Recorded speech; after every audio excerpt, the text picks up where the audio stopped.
గురూజీ 72 గంటల్లోనే ఫోన్ లోని అద్భుతమైన జ్యోతిష్య పరిష్కారం చూపిస్తారు. నమ్మండి నమ్మకపోండి, ఇది నిజం. శ్మశాన కాళి రుద్ర చౌడీదేవి ఆరాధకులు నంబర్ 1 వశీకరణ స్పెషలిస్ట్.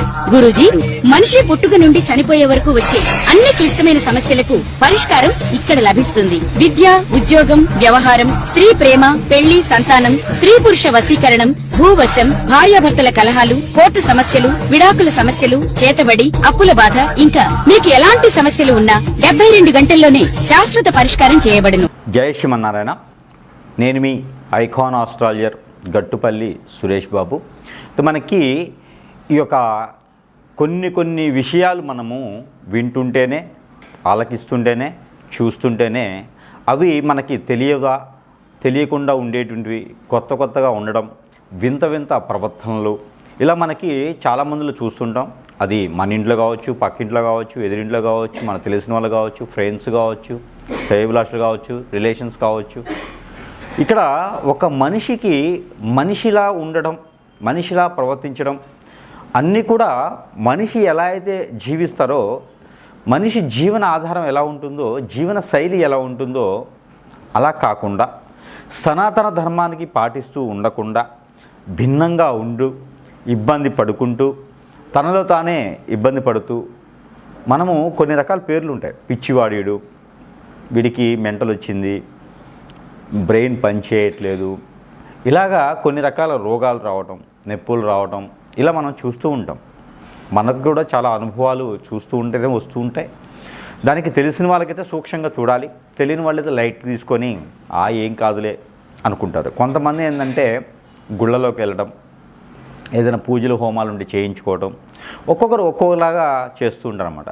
దీనికి అంతటికీ కారణం, ఇదంతా ఎందుకు చెప్తున్నాను అంటే కనుక, దీని అంతటికి కారణం ఏంటంటే కనుక, మంచి ఎలా ఉంటుందో చెడు కూడా అలానే ఉంటుంది. ఆ చెడుకు సంబంధించినటువంటి విషయాలలో కొన్ని విషయాలు మనం గమనించినట్లయితే, చేతబడి, హిప్నాటిజం, బ్లాక్ మ్యాజిక్, కాలాజాదు, వశీకరణం, మందు పెట్టడం, ఇలాగా చాలా రకాల పేర్లు ఉంటాయి. యక్షిణి విద్యలు, బాగల్ముఖి, భానుమతి, ఇంకా చెప్పుకుంటూ పోతే స్పిరిట్ అంటారు. కొన్ని స్పిరిట్ ప్రేయర్స్ ఉంటాయి. ఇలాగా చెప్పుకుంటూ పోతూ ఉంటే చాలా రకాలు ఉంటాయి పేర్లు. కాలభైరవుని పూజిత వాళ్ళు అంటారు, ఇలాగా ఇంకా భైరవ పూజలు అంటారు. ఇలా చాలా ఉంటాయి అన్నమాట. అలాగా చెప్పుకుంటూ పోతే బొచ్చుడు ఉంటాయి. అయితే వీటన్నిటికీ కూడా మూలం ఏంటంటే, ఇలా చేయడానికి గల కారణాలు చాలా ఉండొచ్చు.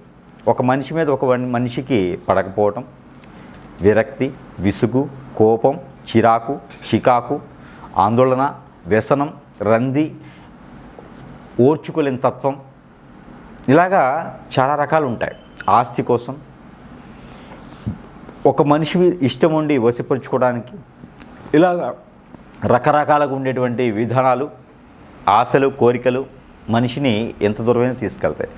పోనీ ఇలా చేసేవాళ్ళు ఉన్నారా అంటే ఖచ్చితంగా ఉన్నారని చెప్పవచ్చు. ఇలా చేయించబడిన వాళ్ళకి పరిహారం ఉంటుందా అంటే ఖచ్చితంగా ఉంటుందని కూడా చెప్పవచ్చు. అయితే దీనికి ముళ్ళుతోనే తీయాలి అనే ఒక నినాదం అయితే ఉంది కదా, అది దాని ప్రకారంగా మాత్రమే చేయాలి. అయితే ఇందులో కొన్ని లక్షణాలు కల అటువంటి స్త్రీ పురుషులు కావచ్చు, పిల్లలు కావచ్చు, కొన్ని లక్షణాలు ఉంటే వారికి ఏం జరుగుతుంది, వారికి తీయించుకునే విధానం ఏంటి, అసలు మనం ఎలా గమనించుకోవాలి అని పరిశీలన చేసినట్లయితే కనుక, మనం మొదటగా ద్వాదశ రాశుల్లో నుంచి తీసుకుందాం. ఎందుకు అంటే ఈ ద్వాదశ రాశుల నుంచి తీసుకోవడం వలన వారి రాశి ఏంటి, వారి నక్షత్రాలు ఏంటి, వారి యొక్క గుణగణాలు ఏంటి, వారికి ఉండాల్సినటువంటి విధానం లేకుండా వేరే ధోరణిలో ఉంటే వారికి ఏం జరిగింది అనేది కొంచెం తేలికగా మనం గమనించుకోవచ్చు. అప్పుడు మనము సమీప దూరంలో ఉన్నటువంటి గురువు దగ్గరికి వెళ్ళటమా, లేదా ఏ ఆలయానికైనా వెళ్ళటమా, చెప్పేటువంటి పరిహారం ఏంటి చేసుకుంటే మరలా కూడా ఆ వ్యక్తి మనిషి జీవితానికి వచ్చి మరి కూడా జీవితం కొనసాగించేటువంటి అవకాశాలు ఉంటాయి. కాబట్టి ఆ విధంగా కొంచెం చైతన్యం ఇచ్చేదానికైతే మనం చూసినట్లయితే కనుక, ముందుగా మనకి చూసుకున్నట్లయితే ముందుగా మనం అనుకున్నట్టుగానే హిప్నాటిజం, బ్లాక్ మ్యాజిక్, వశీకరణం, చేతబడి, అలానే మందు పెట్టడం, యక్షిణి విద్యలు, బాగల్ముఖి, భానుమతి, కాలభైరవ, కాళికామాత, ఇంకా స్పిరిట్ ప్రేయర్స్, ఇలా చెప్పుకుంటూ పోతే మంచి కన్నా కూడా చెడు చేసేటువంటి తత్వము, గుణము, చెడు చేసేటువంటి విధానము చాలా ఉన్నాయి. మంచికి మనం కొన్ని లక్షల రూపాయలు ఖర్చు పెట్టి హోమం చేస్తే దానికి ఒక ప్రతిఫలం అనేది ఎప్పుడు కనిపిస్తుందో తెలియదు. కానీ ఇలా చెడు చేయించడం పడడం వల్ల కొన్ని రోజుల్లోనే మనం ప్రతిఫలం అనుభవించాల్సి వస్తుంది. ఎలా అంటే నిజమే కదండి, మనము మంచి చేస్తే అది తెలియదు, మర్చిపోతారు. చెడు చేస్తే ఖచ్చితంగా అది గుర్తుపెట్టుకుంటారు. అయితే మనకు ముఖ్యంగా తులారాశి వారికి, ద్వాదశ రాశిలో ఒకటి తులారాశి. తులారాశి వారికి ఇలాంటి ఏమైనా జరిగితే వారి సిమ్టమ్స్ ఎలా ఉంటాయి అనేది ఒకసారి చూద్దాం. ముఖ్యంగా ఎంత వయసు వచ్చినా పెళ్ళి అవ్వకపోవటం. తులారాశిలో ఎవరైనా ఉన్నారా? మీ జాతక ప్రకారంగా తప్పేం లేవు. ఏ నక్షత్రమైనా, ఏ గడిలో ఉన్నా, ఏ లగ్నమైనా, ఏ రాశిలో ఏ గ్రహం ఉన్నా, దశాంతర్దశలు ఏదున్నా కూడా పెళ్ళిళ్ళు అవుతాయి. కానీ వయసు మించిపోయింది, పెళ్ళి అవ్వట్లేదు అంటే ఖచ్చితంగా మీకు ఏదో జరిగిందని. మీరు చదువుకున్న దానికి చేసే పనికి సంబంధం ఉండదు, ఖచ్చితంగా మీకేదో జరుగుతుందని. అలానే మీరు అనుకున్నటువంటి గోల్స్కి రీచ్ అవ్వలేకపోతున్నారా? విదేశాలకు వెళ్ళి అక్కడ సెటిల్ అవ్వాలనుకుంటున్నారా? అయితే దానికి తగ్గట్టుగా మీరు లేరు. మీకేదో గ్రహాలు సహకరించక కాదు, మీకు నక్షత్రాలు సహకరించక కాదు, మీ టైం బాగాలేదేమనుకుంటున్నారా? అట్లా ఏం ఉండదు. దేవుడు మనకి రాత రాసినప్పుడు అన్నీ రాస్తాడు. దానికి తగ్గట్టు కాకుండా భిన్నంగా ఉన్నాయి అంటే అక్కడ మనం మానవులు రాసిన రాతలో మనం ఏదో ఇబ్బంది పడుతున్నామనే అర్థం. ఎందుకంటే బంగారం అంటారు, మేలిన బంగారం అంటారు. అలాంటి మనసున్నటువంటి తులారాశి ఏదైనా సరే ఎడం చేత్తు ఇచ్చేస్తారు. దానం కావాలన్నా, సహాయం కావాలన్నా ఎడం చేత్తు ఇచ్చి మర్చిపోతారు. అంటే కుడి చేత్తు ఇస్తే గుర్తునిద్ది అని ఎడం చేత్తు ఇచ్చేస్తారు. అలాంటి తత్వం గల తులారాశి వారికి మంచి జరగట్లేదు అంటే నక్షత్రాల పరంగా కాదు, అది మీకేదో జరుగుతుంది అని అర్థం. పూర్వీకుల ఆస్తుల కోసమో, స్వతహాగా కోటీశ్వరులు లాంటి వారు, స్వతహాగా జమీందారు లాంటి వారు తులారాశి వారు, లేకపోయినా కూడా రాజ్యాలా బతుకుతారు తులారాశి వారు. కానీ వారికి ఎదుటి వారికి నచ్చక శ్రేయోభిలాషులే, పక్కనుండేవారే గొయ్యి వేస్తూ ఉంటారు. లవరే కావచ్చు, ఎవరైనా కావచ్చు, ఊబిలో తోసేస్తూ ఉంటారు. మనం జీవించడం ఇష్టం ఉండదు, నటించరు. తులారాశి నటించరు, జీవిస్తారు. ఆ జీవించడం అనేది ఇంటి వాళ్ళకి నచ్చక ఏదో చేపిస్తుంటారు. దాని ద్వారా మీకు డబ్బులు జేబులు ఎప్పుడు ఉండవు. ఎంతటి ఉన్నత స్థాయిలో చదువుకున్నా కూడా చిరిగిపోయిన బట్టలు వేసుకుని తిరుగుతూ ఉంటారు. ఏంట్రా బాబు ఎంత ఉంది, ఎందుకు ఇలా చేస్తున్నారు అంటారు. మన బాధ మనకే అర్థమైంది, ఎదుటి వరకు తెలియదు. దానికి ఏంటంటే మీకు నక్షత్ర ప్రకారం కాదు, ఏదో చెడు జరుగుతుంది మీలో, ఎవరో ఏదో చేపిస్తున్నారు మీకు. దాని ద్వారానే ఆ చిరాకులు ఉంటాయి. ఖచ్చితంగా మీరు గురువు దగ్గరికి వెళ్ళి చూయించుకోండి. చిన్న ఉపశమనం కావాలి అంటే మీకు ప్రతిరోజు కూడా లక్ష్మీ నరసింహస్వామి గారి స్తోత్రం వినండి. అలానే మేడి చెట్టు ఉంటుంది.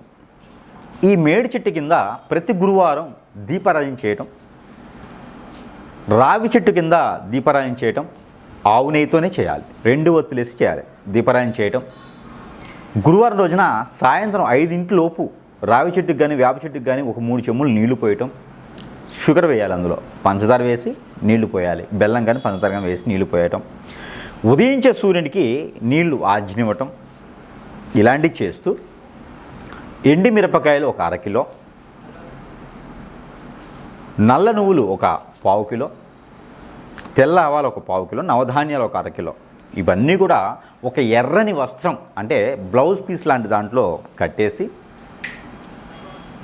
ఈ కట్టేసినటువంటి దాన్ని మీకు దేవుని మందిరం వద్ద ఉంచేసి ఒక 7 రోజుల తర్వాత ఇది మన తల చుట్టూతో 7 సార్లు, తల దగ్గర నుంచి కాలు వరకు 7 సార్లు తీసేసుకొని, దానితో పాటు ఒక 56 రూపాయలు కూడా దిష్టి తీసేసుకొని అవన్నీ కూడా కలిపేసి ఎక్కడైనా పారేటి నీటిలో వేయటం.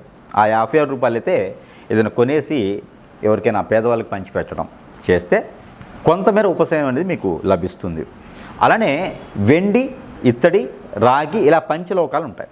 ఈ పంచలోకాలు మిశ్రమం కలిగినటువంటి లాకెట్ ఏదైనా పెట్టుకొని అది కూడా దానం చేయాలి, ఎవరికైనా మంచి జరుగుతుంది. లేదా శివాలయంలో పంచామృత అభిషేకం 7 వారాలు చేయించండి. 1 వారం మిస్ అయినా పర్వాలేదు, మధ్యలో 7 వారాలు ఖచ్చితంగా చేయించండి. కొంతమేర ఉపశమనం జరుగుతుంది. ఇలాంటి సిమ్టమ్స్ ఉన్న తులారాశి వారు ఎవరైనా ఉంటే నాలాంటి గురువు దగ్గరికి కానీ మీకు సమీప దూరంలో గురువు దగ్గరికి వెళ్తే సరైనటువంటి పరిష్కార మార్గాలు చూపిస్తారు. మళ్ళీ కూడా మీరు జీవన శైలి మొదలుపెట్టడానికి అవకాశం ఉంటుంది. కాబట్టి ఇలా చిన్న ప్రయత్నాలు చేసుకొని అదృష్టవంతులు అయ్యేదానికి అవకాశం ఉంటుంది. కాబట్టి ప్రయత్నం చేయండి. జై శ్రీమన్నారాయణ.